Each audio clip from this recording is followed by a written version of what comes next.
Y del método del historiador, ¿qué tiene para decir? Bueno, en primer lugar yo diría que la historia es una ciencia social, una ciencia humana muy peculiar. Es 2500 años más vieja que todas las demás. Y curiosamente conserva con sus orígenes, yo diría, una solidaridad y una comprensión que es rara. Es decir, por ejemplo, cuando Heidegger declaró que había que ir antes de Sócrates, y tomándolo de Nietzsche, desde luego, y que eso era una operación dramática de autopurificación y caso autoinmolación para la filosofía.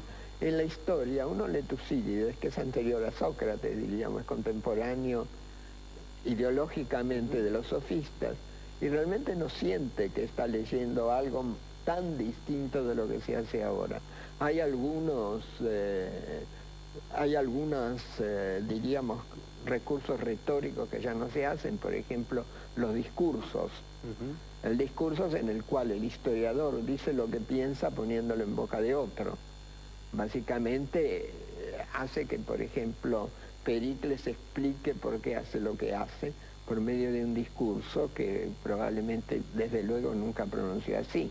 Pero el tipo de análisis que uno encuentra ahí es un análisis que no es demasiado diferente del que se hace ahora.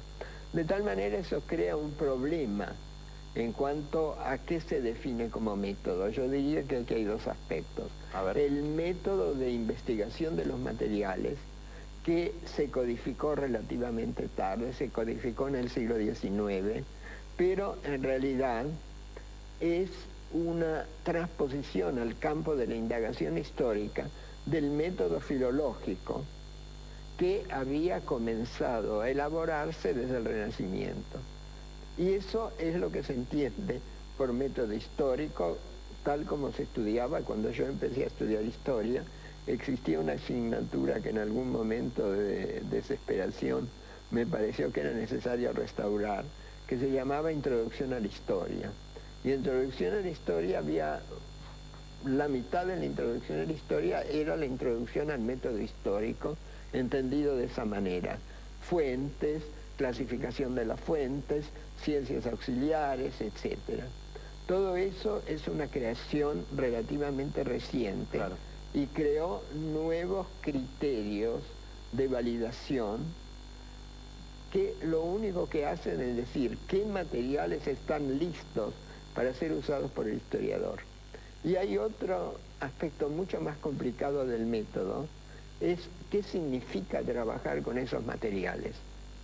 Y ahí los criterios que son tan sencillos, por ejemplo, un criterio de validez de una fuente, se puede descubrir, por ejemplo, si un documento es auténtico o falso. Claro. Uno de las primeras hazañas del método filológico fue revelar que la llamada donación de Constantino, que era la que daba derecho al dominio sobre ciertos territorios de la Iglesia, era una falsificación tardía.